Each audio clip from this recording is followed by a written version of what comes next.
Ladies and gentlemen, one of the great truths I've learned in life is this: you can have anything you want, but not by accident. Getting what you want is not a matter of luck.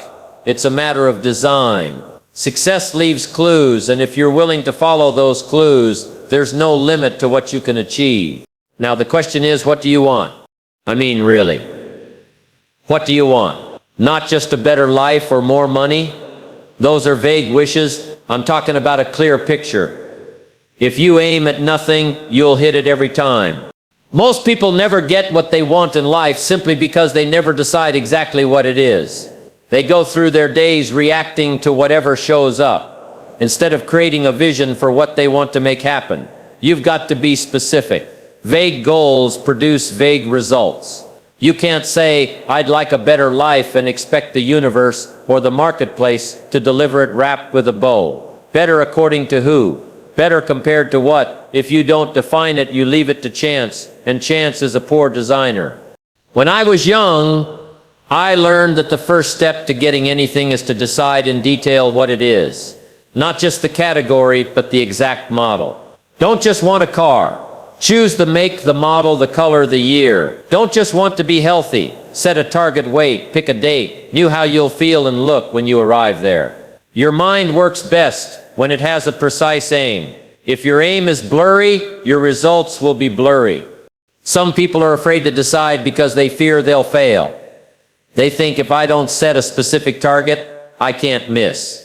But that's not protection. That's self-sabotage. You can't hit a target you haven't chosen. And let me tell you, life has a way of handing you leftovers if you don't place your order clearly. Imagine walking into a restaurant and telling the waiter, "Just bring me something good." You might get something edible, but will it be what you really wanted? Probably not. The same applies to life. Clarity forces you to confront yourself. It makes you evaluate what really matters to you, not what other people think you should want. When you decide exactly what you want, you also start to see what you don't want, and that's just as valuable. You begin to filter out distractions, temptations, and the endless parade of good opportunities that aren't aligned with your main goal. Most people don't fail because of a lack of opportunity. They fail because they spread themselves too thin, chasing things that aren't really theirs to chase. Once you've decided, you've got to capture it. Get it out of your head and onto paper. Writing crystallizes thought. It turns a wish into something tangible. A goal written down becomes a contract with yourself. You can read it, review it, and measure yourself against it. Don't trust your memory. Your memory is too short for a lifetime's ambitions. Keep your goals where you can see them daily, because what you look at often is what you move toward. Clarity also gives you energy. When you know exactly where you're going, you stop wasting time wandering. You stop saying yes to everything, because you've got a clear yes to the main thing. The clearer your destination, the faster your decisions become, and the more momentum you build. And momentum is powerful. A person with momentum and clarity will always outrun a person with talent and no aim. You might say, "But Jim, what if I choose the wrong thing?" Don't worry about that. You can change your mind. You can adjust your course. But you can't steer a parked car. Start moving towards something specific. And as you learn, refine the details. The important thing is to pick a direction and commit to it. Your future begins the moment you make a clear decision. Until then, you're just drifting. Decide what you want with precision. Write it down, and let that clarity pull you forward like a magnet. When you know exactly what you're after, the world begins to cooperate. Opportunities appear. People show up and resources align. It's not magic, it's focus. And focus is the first step toward turning desire into reality. One of the biggest illusions people carry around is that they can get something for nothing. They want the rewards without the work, the harvest without the planting, the prize without the race. But life doesn't work that way. There's always a cost. Every dream you have comes with a bill attached. And the question you have to answer is simple. Are you willing to pay it? When you see someone living the life you admire, don't just look at what they have now. Look at the years behind it. Look at the years behind it. Look at the early mornings they got up when no one was watching, the evenings they stayed in to study instead of going out, the sacrifices they made that nobody clapped for. The results are easy to envy. The price they paid is what most people overlook, and that's why so few actually cross the finish line. If you want to get in great physical shape, the price might be saying no to certain foods you love, pushing yourself through uncomfortable workouts, and being consistent even when motivation fades. If you want financial freedom, the price might be long hours in the beginning, turning down easy pleasures today so you can enjoy bigger ones later, and taking calculated risks that scare you. Whatever you want, there's an exchange. You give something up now to gain something greater later. People get frustrated when they can't have it all right now. But impatience doesn't change the equation. It just leaves you empty-handed. You can't plant seeds today and eat the fruit this afternoon. The universe runs on the principle of sowing and reaping, not wishing and grabbing. You pay first. That's the rule.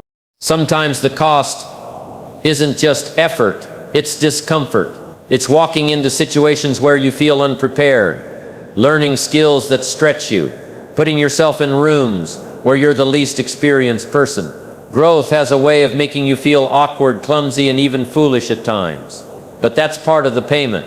And most people quit because they mistake the pain of growth for a signal to stop, when in reality it's a sign they're getting closer to the goal. Another part of paying the price is discipline. Discipline is doing what needs to be done, whether you feel like it or not. Feelings are a luxury. Discipline is a necessity. The moment you let feelings dictate your actions, you've stopped paying the price. Winners understand this. In understand this, they don't ask, do I feel like working today? They ask what needs to be done today, and then they do it. No debate. There's also the price of focus. You can't chase every opportunity and expect to excel at one. Sometimes paying the price means turning down good things, so you can give your best to the great thing. That's hard, because it means saying no to people you care about, to distractions that look exciting, and to activities that give quick pleasure, but no long-term reward. Every yes to your goal is a no to something else, and that's the trade-off most aren't willing to make. But here's the good news. Once you pay the price, the reward is yours to keep. Nobody can repossess your health, your wisdom, your character, or your skills. Those are permanent assets that keep paying dividends. And over time, the price you paid will seem small compared to the life you've built. So before you set out after something, ask yourself honestly, what will this cost me? And am I willing to exchange what I have for what I want? If the answer is yes, then pay in full, pay on time, and pay without complaint. Because the sooner you settle the bill, the sooner you take home the prize. And that's when you discover that paying the price wasn't just the way to get what you wanted. It was also the way to become the kind of person who can keep it. If you want more, you must first become more. It's a simple truth, but it's the one most people try to dodge. They're hoping the marketplace will reward them for the effort they used to give or the knowledge they picked up years ago. But the marketplace is only interested in one thing: the value you bring right now. It doesn't pay you for your time. It pays you for the results you can deliver. And the better you become, the more valuable those results are. Think about it. If two people work the same number of hours, but one produces 10 times the outcome, who's going to earn more? It's not about fairness, it's about contribution. If you want to climb higher, you have to sharpen your tools. Skills are those tools, and they need constant upgrading. The world changes, industries evolve, technology shifts, and if you're standing still, you're actually falling behind. You can't solve today's problems with yesterday's methods. That means learning has to be a lifelong habit, not a phase you go through in school and then abandon. Read the books others aren't reading. Take the courses others think are unnecessary. Seek out experiences that stretch you beyond what's comfortable. The more you grow, the more opportunities you can seize, because the opportunities most worth having are the ones that demand a higher version of you. Sometimes people say, I'm too busy to learn new things. That's like saying you're too busy to sharpen your saw because you're chopping wood. You can work harder, yes, but when you work smarter, with better tools, deeper knowledge, and sharper skills, the work gets easier and the results multiply. And remember, improving your value isn't just about technical skills, it's about developing qualities that make people want to work with you. Communication, leadership, empathy, problem solving, creativity. You might know your craft better than anyone, but if you can't work with people, lead a team, or inspire trust, your potential will always be limited. One of the smartest investments you can make is in yourself. The return is unlimited, because every improvement in you spills over into every area of life. Better thinking makes you a better decision maker. Better habits make you more consistent. Better communication opens more doors. And these improvements compound over time. What you add to yourself today makes you even more capable of growing tomorrow. You can't expect to be paid like a top performer if you're giving the world average skills. That's why it's dangerous to get comfortable. Comfort whispers that you're fine where you are, but meanwhile the game is changing and someone else is learning the moves you haven't even seen yet. The only real job security is becoming so good that no matter how things shift, your abilities remain in demand. It's not enough to wish for success. You have to equip yourself for it. If you want a better position, prepare for it before it shows up. If you want to earn more, make yourself worth more to the people who pay you. When opportunity comes, it's too late to get ready. You need to be ready. So ask yourself, what skills do I need to master to be the person who can achieve what I want? What knowledge will separate me from the crowd? And then make it your mission to gain those skills, no matter how much time or effort it takes. Because here's the truth. The world doesn't give you what you want. It gives you what you're worth. And the fastest way to increase your worth is to keep becoming someone the world can't afford to ignore. Ideas are wonderful, but without action, they're just wishes floating in the air. You can dream all you want. Write down detailed plans. Visualize the outcome. But until you start moving your feet and working with your hands, nothing changes. The distance between wanting something and having it is crossed by doing something every single day that moves you forward. Consistency is what turns ambition into achievement. The temptation is to wait until you feel ready. People say, I'll start when the timing is right, or I'm waiting for motivation. But motivation is unreliable. It comes and goes like the wind. Discipline is steady. Discipline says, I'll show up no matter how I feel. The people who achieve great things aren't always the most inspired. They're the ones who keep taking steps long after the excitement fades. Small daily actions are more powerful than occasional bursts of effort. You can't go to the gym for 8 hours in one day and expect to be fit for life. But you can go for 45 minutes a day, several days a week, and watch your body transform. The same is true in business, relationships, and personal growth. The compound effect of steady effort produces results that sudden spurts never will. Many people quit because they mistake slow progress for failure. They take a few steps, look around and say, it's not working, then stop altogether. What they don't realize is that most results are invisible at first. The seeds you plant today are working underground before you see anything on the surface. Keep watering them. Keep showing up. The day will come when the growth is obvious, and by then your habits will already be in place to keep it going.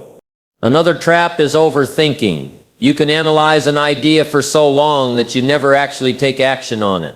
Planning is good, but planning forever is procrastination dressed in fancy clothes. The longer you wait, the harder it becomes to start. Momentum is a gift you give yourself by acting now. Even if your first step isn't perfect, you can correct your course along the way, but you can't correct something you never started. Action also builds confidence. People think confidence comes first, but it's actually the result of doing. You can't think your way into courage. You earn it by facing situations and proving to yourself you can handle them. Each time you follow through, you reinforce the belief that you can rely on yourself. And that belief is priceless. The truth is, life rewards execution. The best plan in the world is useless without movement. And often the difference between those who succeed and those who don't is not talent, intelligence, or luck. It's the willingness to keep working long after others have stopped. You can't just dip your toes into the water of your dream. You've got to dive in, commit, and keep swimming, no matter how far the shore seems. Every step, every call, every hour invested compounds over time, until the goal that once looked distant becomes your new reality. So make it your habit to take at least one meaningful action towards your vision every single day. Do it on good days, do it on bad days, and especially do it on the days you don't feel like it. Because the day you stop taking action is the day you stop moving toward your dream. And if you keep moving, no matter how slowly, there will come a day when the dream stops being a dream and starts being your life. Who you spend your time with will shape the person you become. Whether you notice it or not, the people closest to you influence your thinking, your habits, your standards, even your definition of what's possible. If you surround yourself with complainers, sooner or later you'll start finding more things to complain about. If you stay around high achievers, you'll feel a pull to rise to their level. Human beings adapt to their environment, and your inner circle is a powerful part of that environment. It's not about judging people or thinking you're better than someone else. It's about protecting your growth. If you're serious about building a better future, you can't afford to spend most of your time with people who are comfortable staying the same. Comfort is contagious, but so is ambition. Every conversation you have either plants seeds of progress or seeds of stagnation. Think about this.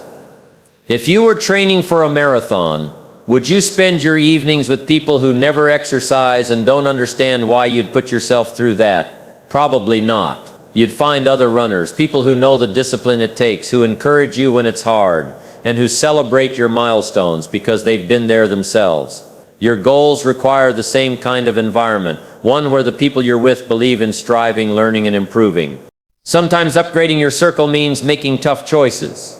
You may have to limit time with certain friends or even family members who drain your energy or discourage your dreams. It doesn't mean you stop caring about them. It means you stop letting their mindset steer your decisions. Protecting your vision is part of earning it. Look for people who challenge you. If you're the most ambitious person in the room, you're in the wrong room. You need people ahead of you. People whose example forces you to stretch. It's uncomfortable at first, because you see how far you still have to go. But that discomfort is healthy. It keeps you growing. Mediocrity feels safe, but safety can be the most dangerous place to live if it keeps you from reaching your potential. Mentors are a critical part of this. Find someone who's already living the results you want and learn from them. Study their habits, their decisions, their problem-solving methods. Success leaves clues, and a mentor can save you years of trial and error. But don't just take from them, add value to their life too. Relationships thrive when they're built on mutual benefit, not one-sided asking. Peers matter as well. Surround yourself with people walking the same road. Those who understand the grind, the setbacks, and the small wins along the way. They'll remind you you're not alone when it feels like the world doesn't understand your journey. And they'll also keep you accountable.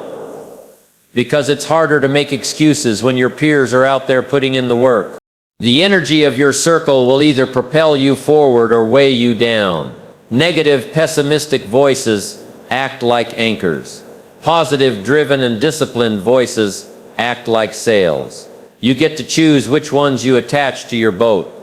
So take a hard look at who has the most influence on you right now. Ask yourself if their presence is moving you closer to the person you want to be or pulling you further away. If you want to climb higher, you can't take everyone with you. Not because you don't care, but because not everyone is willing to make the climb. Choose your company with the same care you'd choose your investments. Because the return on those relationships will show up in your mindset, your habits, and ultimately in the results you create. And when your circle is strong, it becomes easier to believe, to act, and to become the person capable of living the life you've imagined. No matter how carefully you plan, life will throw you surprises. Some will be pleasant. Others will test you in ways you didn't expect. The truth is, the path to your goal is never a straight line. It twists. It bends. Sometimes it doubles back on itself. That's why adaptability is a priceless skill. The people who keep moving forward are the ones who can bend without breaking, adjust without losing sight of where they're headed. Too many people quit the moment their original plan doesn't work. They treat a detour as a dead end. But success isn't about everything going right. It's about finding another way when things go wrong. If one approach doesn't get you there, try a different one. If the road is blocked, take another route. The destination doesn't have to change, but your method might. Think of it like sailing. A skilled sailor can't control the wind, but they can adjust their sails. If the wind shifts, they shift too, always keeping the boat pointed toward the harbor they've chosen. That's how you have to navigate your goals. The conditions won't always favor you, but you can change your angle, your speed, even your tools to keep making progress. Adaptability doesn't mean giving up your principles or lowering your standards. It means staying committed to the result while being flexible about the process. You might have a vision of how it should happen, but life may deliver it through a different door than you expected. If you're too rigid, you might miss the opportunity because it didn't arrive in the package you pictured. It also means being willing to learn in motion. Every setback carries information about the market, about people, about yourself. Those lessons often reveal adjustments that make the next attempt more effective. If you refuse to adapt, you end up repeating the same mistakes and blaming the world for not cooperating. But if you're willing to learn and shift, each obstacle becomes a stepping stone instead of a wall. There's another danger in not adapting, getting stuck in the past. What worked 5 years ago might not work today. Markets change, technology advances, people's needs evolve. The strategies that once made you successful might eventually hold you back if you cling to them too tightly. Adaptable people keep their eyes open for what's coming next. They anticipate change instead of resisting it. Flexibility also helps you keep your energy. When you insist everything must happen exactly your way, you create stress every time reality disagrees. But when you accept that the path may be unpredictable, you stop fighting the changes and start working with them. That mental shift frees up energy you can use to move forward instead of getting frustrated. And remember, patience is part of adaptability. Sometimes the right move is to wait, to let the storm pass before you act. Other times you need to move quickly before the window closes. Adaptability means knowing the difference. It's the wisdom to recognize the season you're in and act accordingly. The road to your goals will test your resolve, not just through effort, but through change. If you can keep your eyes on the prize while adjusting your steps, you'll outlast most people. They'll be stuck arguing with reality while you're finding new ways to win. So don't cling to the way you thought it should be. Hold your vision tight, but your methods lightly. Stay alert, stay willing, and keep moving. Because the dream is still possible. You just might have to take a different road to get there. And when you arrive, you'll realize the twists and turns didn't take you off course. They prepared you for the success you were chasing all along.